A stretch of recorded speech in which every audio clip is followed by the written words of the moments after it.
So here I am, 13. I go to my dad's place. We get there. He's telling me, okay, we're getting ready to move. So not only are we moving from my best friend, my girlfriends that I'm very close with, who knew the boyfriend that killed himself and the guy that was killed. I'm moving away from all of them. I'm going to a new school, high school. And then so we moved. He got this big old fat girlfriend. He got this fat girlfriend. She don't like the move. She don't like to, once she realized that I can cook and clean, she don't want to do nothing. Yeah. She just wanted to call me and my brother and gossip on the phone all day. Yeah. That was it. So because she got a check from her parents every month, she didn't have to work.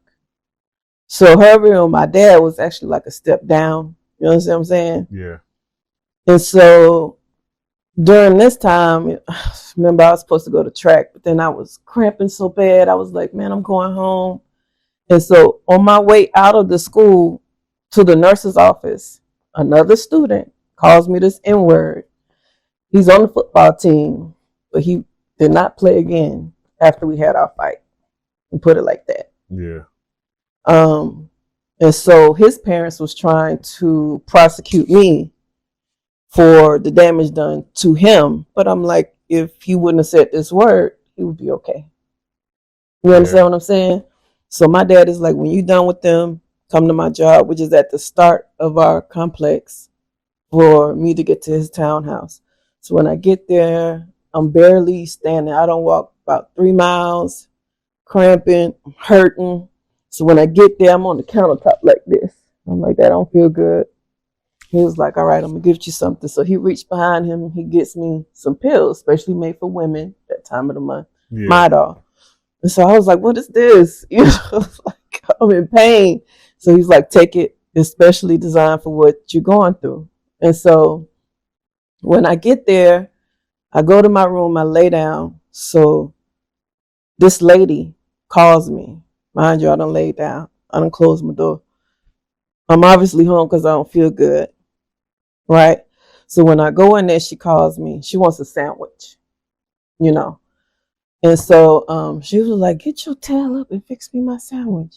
So she comes all the way out the master bedroom into my room. She's pushing down on my shoulder like, I said, get up. Yeah. So when I got up. I got up swinging. You know what I'm saying? Like, at this point, it's going to be you on my bed, and I'm going back to bed. So my dad comes home, and he's like, well, you got to go back to stay with your mom because you're too violent. You know what I mean? Yeah. So I had this picture in my mind like I'm this monster. All I do is fight. I done forgot all about this decision to be angry so I could protect myself because I had a covering, and I didn't need it. You know what I'm saying? But now it's back, and it's got a hair trigger, right? Mm-hmm. So after I leave there, I end up smoking weed.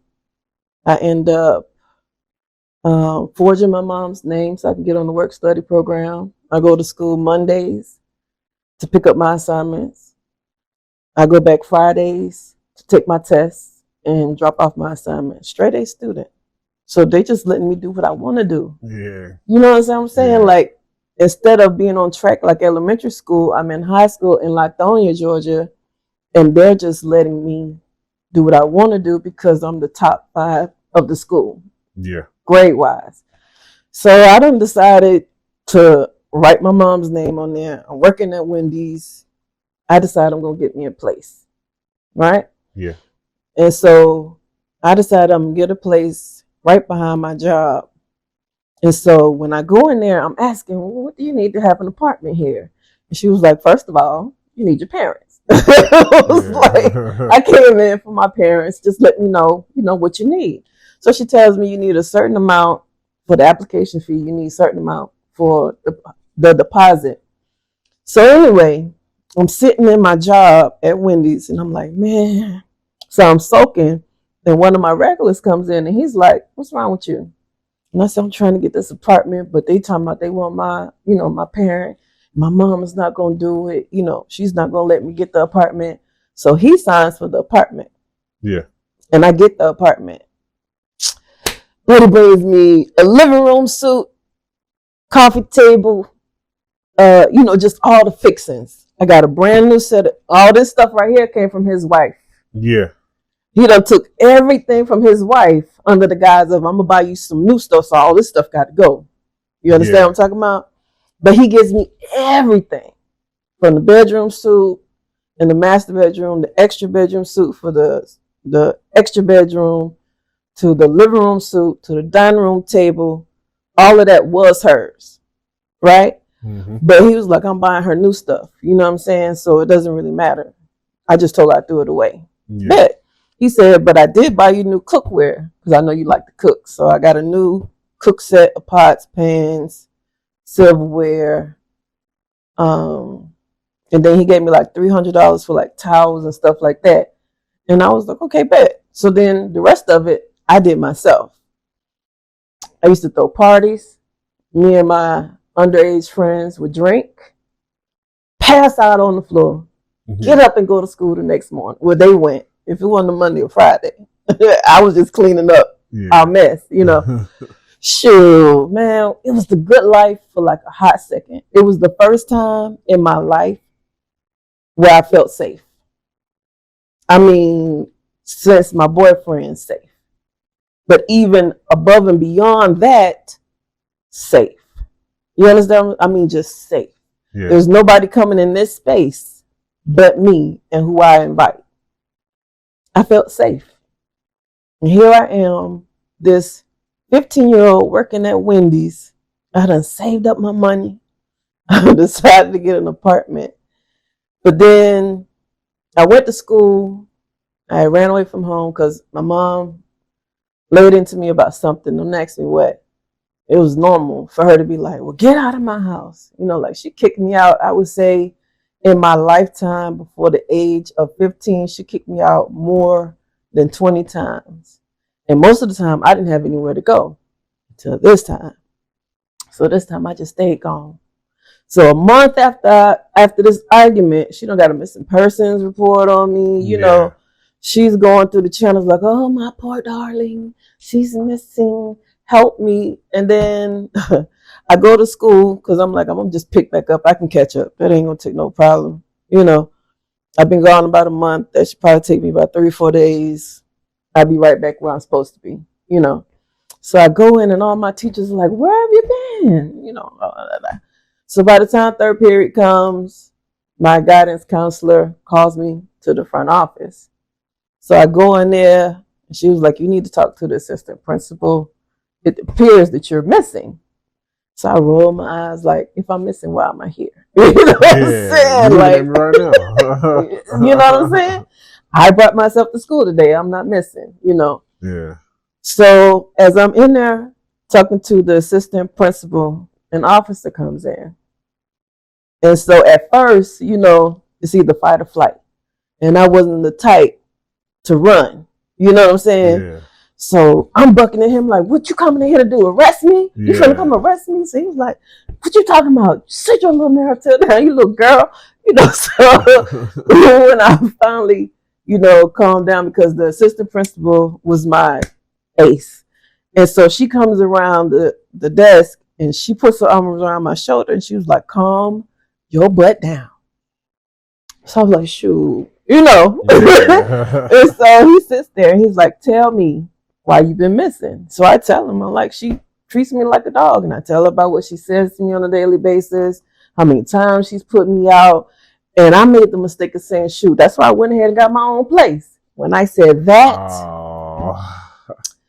so now he's like, give me the keys to the apartment. Who else is there? And I'm like, it's my apartment. You know what I'm saying? Nobody there. All this is my stuff, So he was like, and the good part about it was we had just had a party the night before. But before school, I couldn't sleep. So I'm all up and down my place, my townhouse up and down, cleaning. So everything is clean. Everything is taken out to the dumpster. And I done cooked breakfast, washed dishes, and then went to school. Yeah.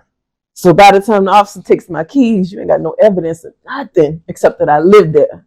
You know what I'm saying? Because there was a lot more going on the night before. So anyhow, the officer says, you have to go back home to your mom. Come with me, you know. So I leave with the officer. And then when I get in the patrol car, I'm sitting in the front. I'm like, I don't like this. I got more assignments to pick up. Yeah. You know what I'm saying? Like, I got other teachers to see. I got 3 more classes. You're going to hold me up some more.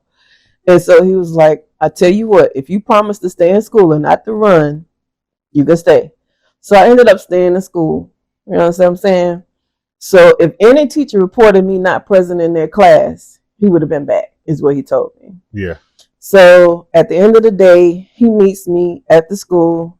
He takes me not even a half a block to my mom's apartment. My mom is there. She's putting on this whole show like, my baby. Yeah. Oh, my baby. You found, you know, it's just, I was just like, really? Really, Ma? Yeah. Really? You know, I guess because you ain't had nobody to cook clean for you. You okay? You know, and so the officer is telling her what she says, X, Y, and Z. And we've already went to her apartment and let the apartment complex know she's underage. This is her apartment, and to clear it back out. So he done messed around and took pictures of my apartment, and he's showing my mom. He said, but her place was immaculate.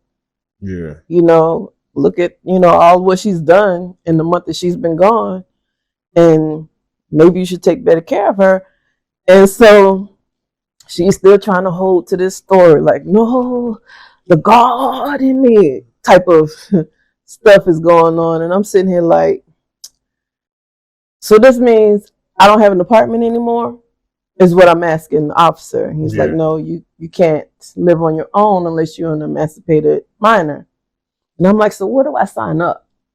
And he's telling me all the ins and outs. Like, it has a lot of pros. Like, yeah, you'll be able to go to work and have your own place.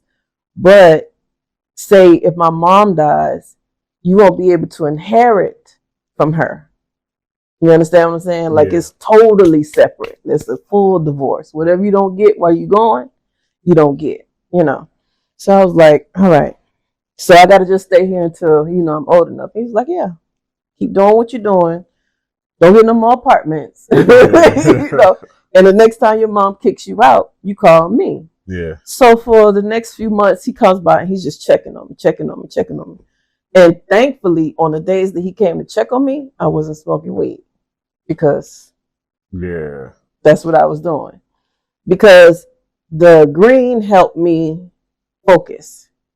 It helped me to not be angry when I had these nightmares that are still recurring.